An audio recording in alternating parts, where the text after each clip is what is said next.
Hello and welcome back everybody to the Foodbuild factory, where today we're going to take a look at the Pale Wanderer. That's the guy you can see on screen right now, and as always I'm going to show you some gameplay in the first half of the video, and in the second half of the video we're going to take a look at the perks, mutations, equipments and everything else. So let's get right into it. This is going to be basically a vats gunslinger, pretty simple, straightforward, as always at this point. For some reason this little turret here doesn't let me vats it straight away. Would be interesting, by the way, to know. I have mentioned it quite a few times, but let me know if it's the same for you guys with this particular turret. Um, it's the only enemy in the game I actually notice this constantly. Um, I mean, there's a good chance it's just because it's one of the enemies, so to speak, I taken out pretty much the most. But anyways, back to the topic. What I wanted to do is take another look at the laser pistol. Pretty straightforward. The laser pistol has a pretty bad reputation in this game. Laser rifles and pistols alike. Now, recently, Captain Noob made a pretty good video about it, using it to finish the Colossal Problem. Now, he used a commando version of the weapon, which I personally never been too much of a fan of.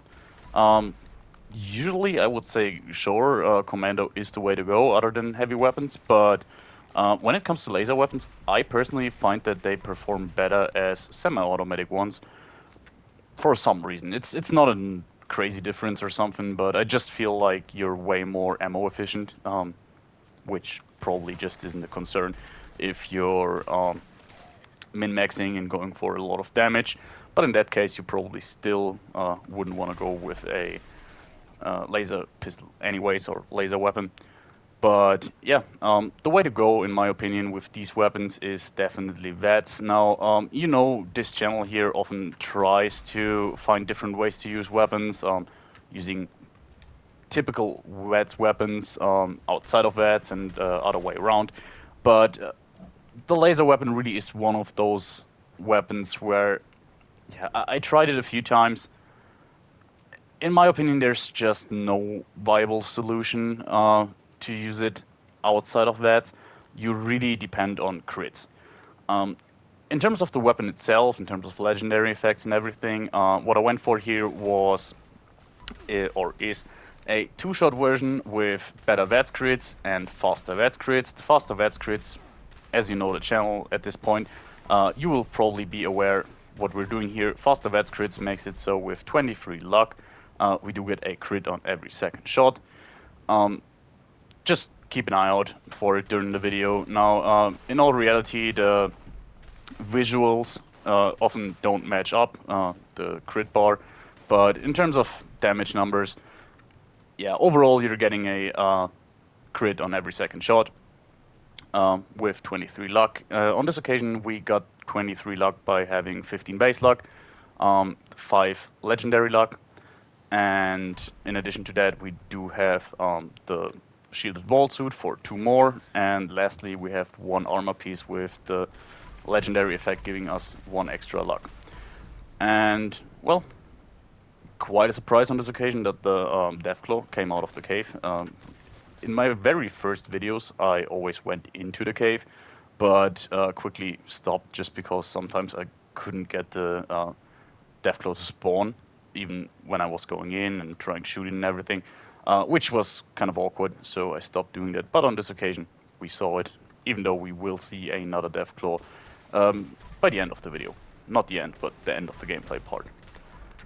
Probably around the 10-minute mark, but you already seen one, and by the way, I have no clue why I went for the torso on this occasion. Now, let's just clear out the Scorched here a little bit, and then we will go over to the Scorched Beast. As you can see here, one good thing about the weapon is, due to its, well, relatively low base damage, that was the complete wrong way to start off the sentence, by the way, it performs well over range. That's what I wanted to say. Don't ask me why I started with that low base damage thing. Yeah, despite the low base damage, we actually can do relatively well, and that comes down to 2 parts. The first one is relatively high fire rate, and the second one is compared to other pistols, you actually do have quite a lot of shots before you have to reload. So comparing this to a revolver or something, actually your overall DPS is pretty good, and the fact that we can dish out crits so often makes it so that the lack of armor penetration that comes with laser weapons actually doesn't matter too much. Now overall we're still missing out on quite a lot of damage just because we can't penetrate armor so well. That's why up until this point, I think with one exception, I always used the same laser weapon, despite it being modified differently, which was an anti-armor, better vats crits, faster vats crits, laser rifle, pistol, you name it. And yeah, I think once I was using a furious faster fire rate, less vats cost version, but yeah, that's been it so far. Sentry bots, if you use vats and go for the fusion cores, they're just no problem whatsoever. Another thing I wanted to do with this build here is basically it hasn't been too interesting to a certain degree, the build itself, just because I have shown vat-centered gunslingers quite a few times on this channel. But another thing I wanted to do is take a look at a certain armor set that I had in mind for quite a while, which was a full set of armor with the effect of giving you better, making Stimpaks, Red X, and Red Away more effective. I will probably showcase that particular armor set on a more dedicated build, like a team medic or something like that. But on this occasion, yeah, I just wanted to use it because it's the main way of keeping us alive. And in addition to that, it also keeps us alive for relatively cheap. We're only using diluted Stimpaks. It might be that I have like 2 or 3 other ones, standard Stimpaks, in my inventory just from looting after I done everything else. On this occasion, by the way, I completely messed up. As so often with this here Soltron, as you can probably tell if I would have went for the legs straight away, yeah, things would have been different, but I kind of messed up, and then I kind of fucked up by staying in vats and focusing on our enemies and everything. But that comes from talking live during these videos, so yeah, I'm already talking a lot of trash as is, so having to focus on combat a little bit more makes it a bit ridiculous sometimes, what I'm talking.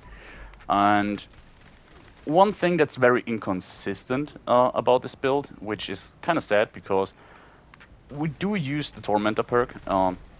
It's something Captain Noob pointed out as well when he was making a video with the weapon. I mean, not that weapon, but you know the thrill. Tormentor, yeah, it seems or says that it's more effective than it actually is. On automatic weapons, it's not a 15% chance to cripple a limb, but actually a 6.2, no, sorry, 6.25, 6.5, something like that. It's just reduced, basically. And yeah, we're using a semi-automatic weapon, so we should get 15%. And similar to how shotguns are very effective with Enforcer because they have multiple pellets, this weapon, being a two-shot version, should also be pretty effective. So on paper, we do have a 30% chance to cripple a limb if we shoot it.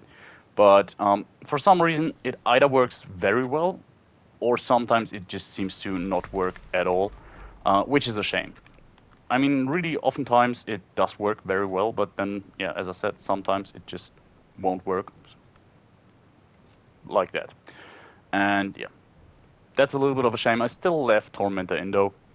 I was tempted for a while to go with a beam splitter modification, because one thing I really found rather useful using this particular weapon is, as Tyr pointed out in the video like basically 2 months ago or something at this point, the Tenderizer perk, which gives you 10% multiplicative damage after you hit an enemy, actually can stack up to 40% depending on your weapon. And on this occasion, we already do have 20% because we do have 2 different projectiles, which is kind of nice and, in my opinion, noticeable compared to other weapons. And therefore I was tempted to go with a beam splitter modification, which makes it 40% multiplicative damage, but for some reason I still found it to be performing less well in a lot of situations. Now, when it comes to regular mobs like super mutants, ghouls, and the like, I definitely found the weapon to be a little more effective that way. But especially once we were fighting tougher enemies, I found that, yeah, the lack of armor penetration that comes with splitting your projectiles up just wasn't worth it, ultimately. So I stuck with this here two-shot version, and basically, as I said, I would still prefer an anti-armor version. I just think that's straight up the best laser rifle you can get.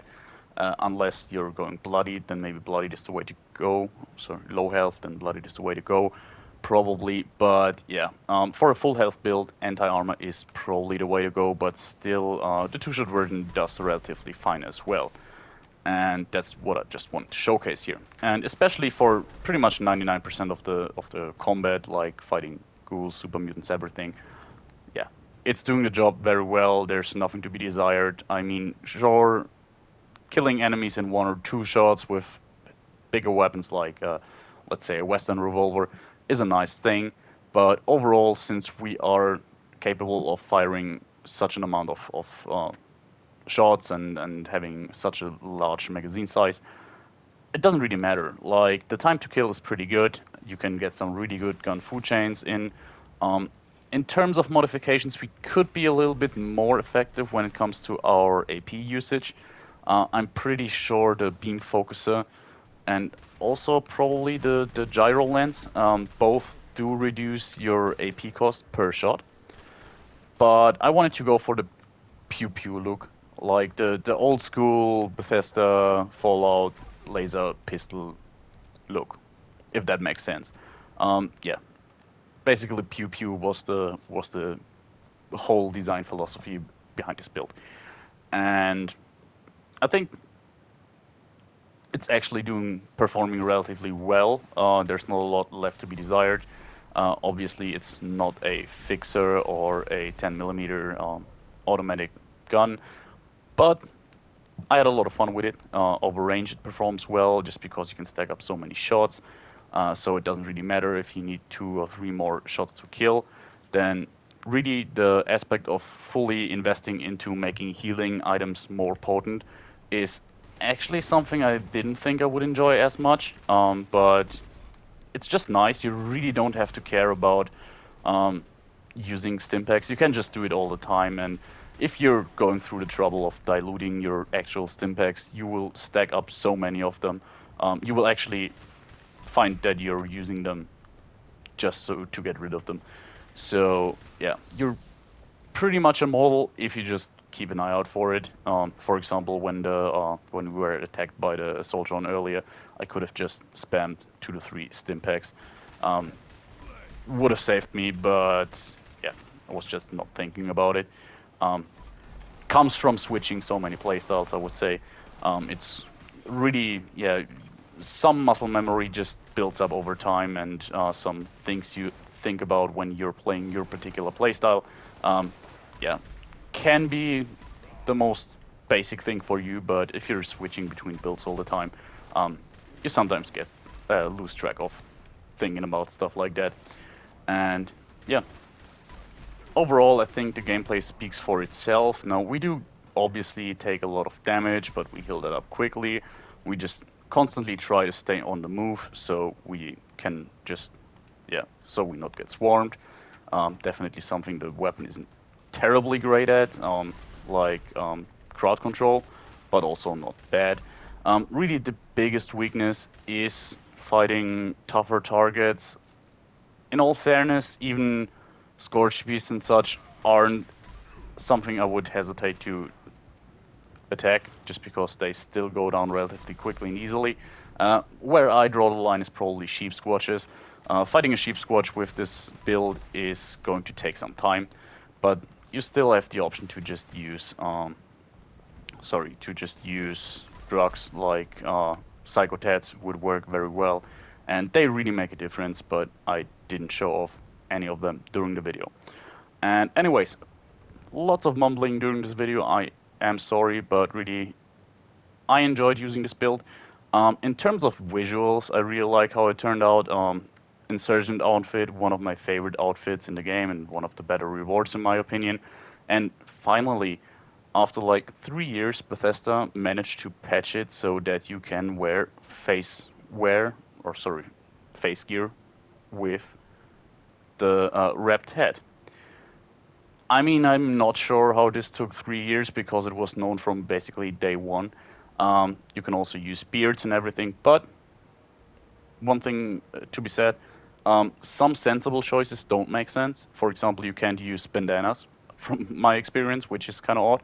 Um, but there's a little surprise I wanted to show off actually because I had something else in mind, and for some reason, yeah, you can now use the wrapped cap with the party hat. Do with that what you like. A little bit of a fun fact for those guys of you who stuck with me through the video here. So yeah, you've seen something pretty much no one knows of, I guess. It was just sheer coincidence I found this out. And if you sold your party hat from the beginning of the game and think it was a unique thing or something, don't worry. Go to Morgantown. When you fast travel to the uh, Morgantown Airport, on the right side, something like that, there's a Morgantown shield, basically, and there are two skeletons wearing those party hats, so you can get them.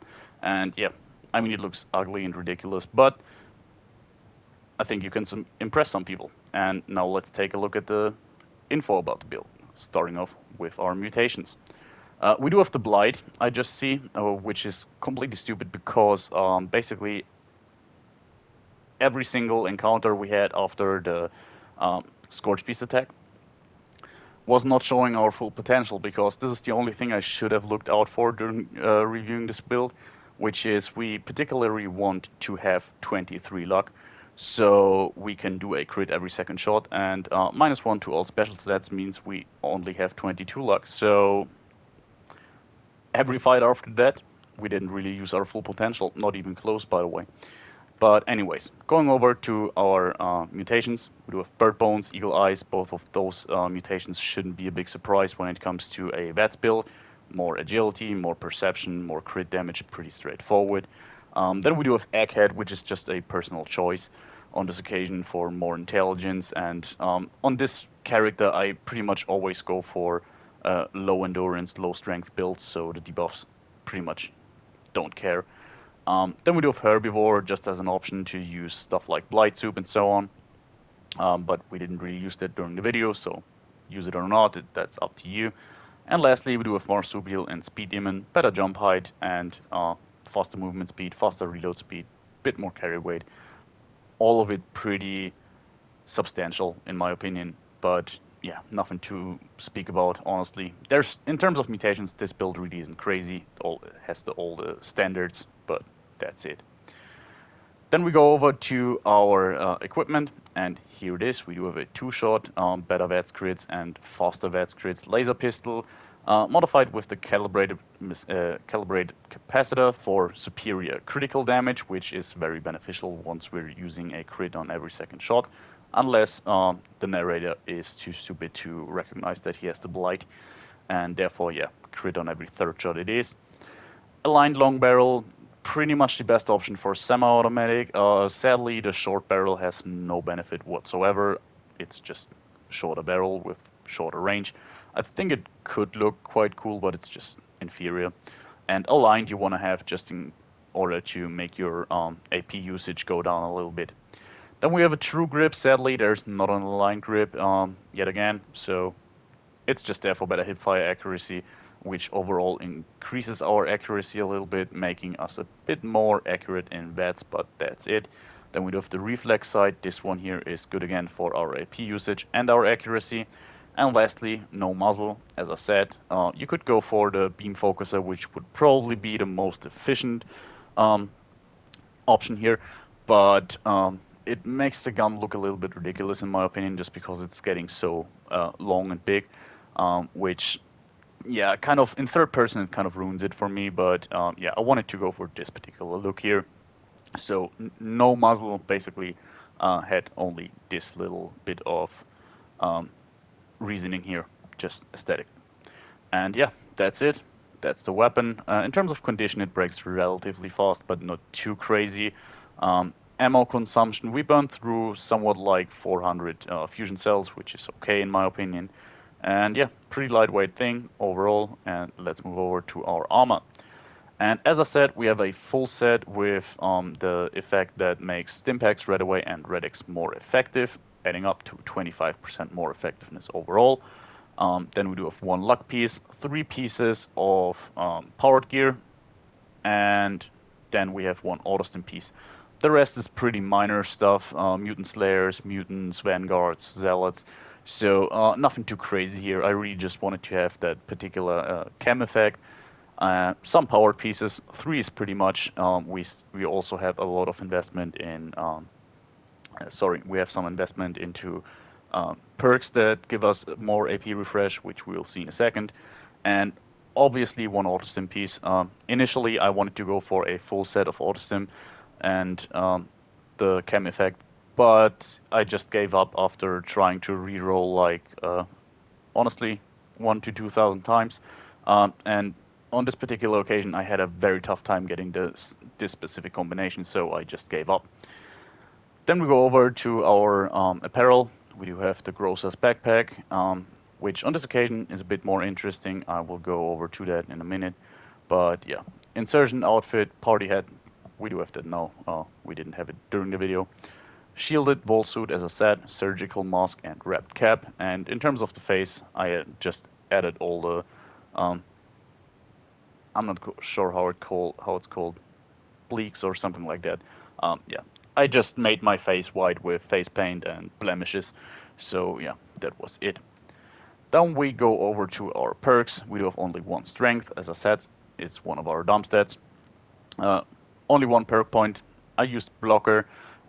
One of the more effective things, if you just have one perk point, in my opinion, reducing incoming melee damage by 15%, which for one perk point investment is okay. But we just had to use something to fill the gaps here. Then we go over to Perception, where we do have Tank Killer, very importantly, gives us a little bit of armor penetration, hardly the world, but definitely noticeable, and a 9% stagger chance. The stagger chance is nice, but hardly life-saving, that it's just too weak for that. Then we do have Concentrated Fire at rank 3. Overall, we wanted to have at least some perception going on, so rank 1 was out of the table, and in addition to that, with semi-automatic weapons, rank 3 still is very much worth it, making it so that on your third or second or third shot, no matter the range, you will sooner or later start hitting the enemy, and it's probably sooner than later. And lastly, we do have Glow Sight. This is one of those perks which I often just include if I want to have a bit more perception, but don't really know what to use it for, and it can definitely be helpful. If you remember the Death Glow in the beginning of the video, that was a glowing one, as far as I remember, at least. So yeah, you saw it was going down rather quickly, and especially during events like Uranium Fever, or can't think of any other one, to be honest. So yeah, you will encounter glowing enemies over and over again, though, and if you do, they're usually not the toughest ones, but still, you get a little bit of a damage boost.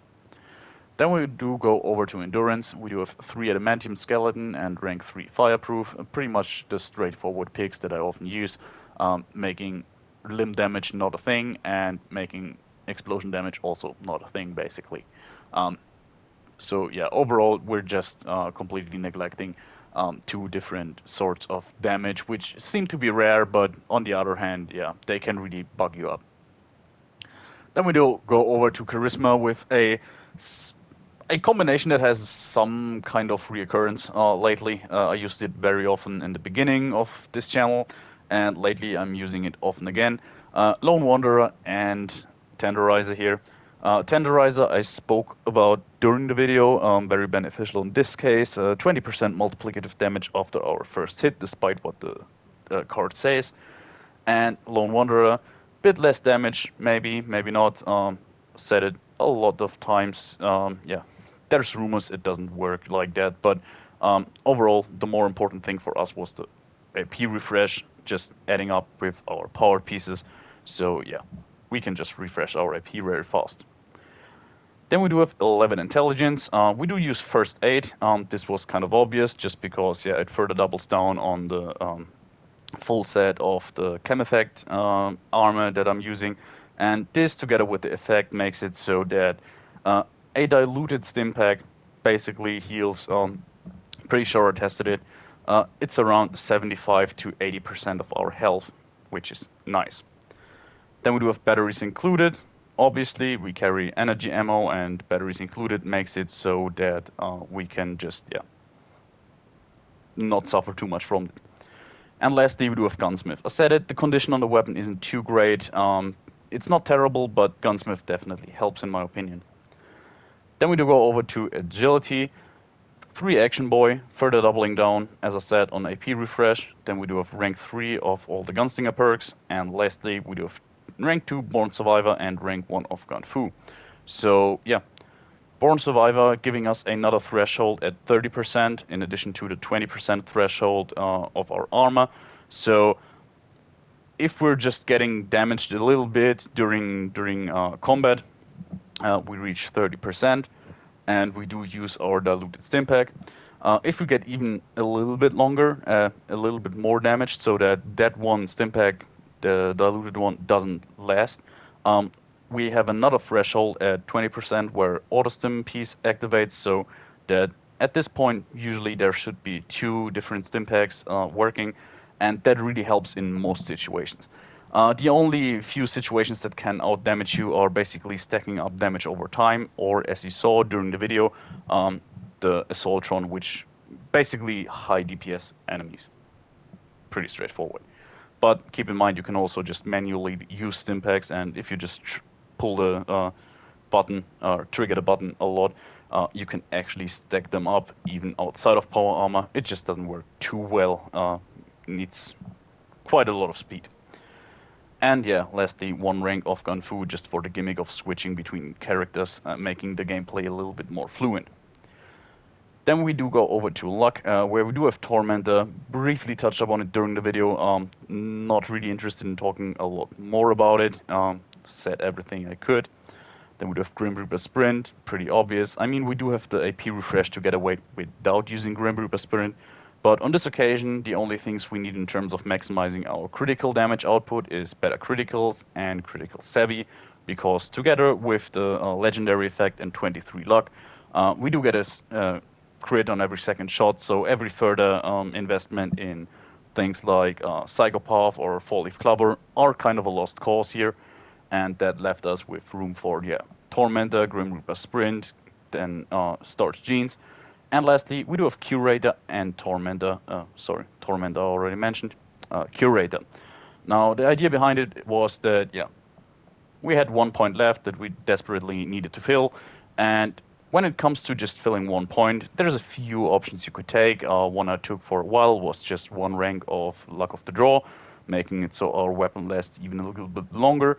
But I thought Curator was a good benefit. After all, I find myself having energy weapons bobbleheads quite often without ever buying them or anything. And yeah, with Curator, they last for 2 hours, making it really good for tougher situations. You can just chuck one of those. But yeah, there's actually quite a few different bobbleheads that can benefit you. Everything boosting agility, perception, and so on. So yeah, that was it in terms of normal perks. And when it comes to our legendary perks this time around, they're very straightforward. We are just boosting a lot of our perks here. Endurance, intelligence, and perception all used in order to get more perks. Agility and luck, those boost our special stats beyond 15. More notably, the luck portion here, it's quite important, as I said. There's ways of getting 23 luck without legendary luck, but it will definitely be a lot harder and a lot more inconvenient. So yeah, boosting out legendary luck should be the first thing you do. And just for the sake of it, Water Rats, rank 3. Probably overkill. Rank 1 is enough, honestly. Keep in mind also your Red X and your Red Away are way more effective due to the armor piece. 25% more effective, but yeah, still. that was it. I hope you enjoyed the video, guys, and yeah, keep an eye out for the next one, which will be probably the Enlightened build. You can pretty much imagine how that will be going, but anyways, see you next time. Bye.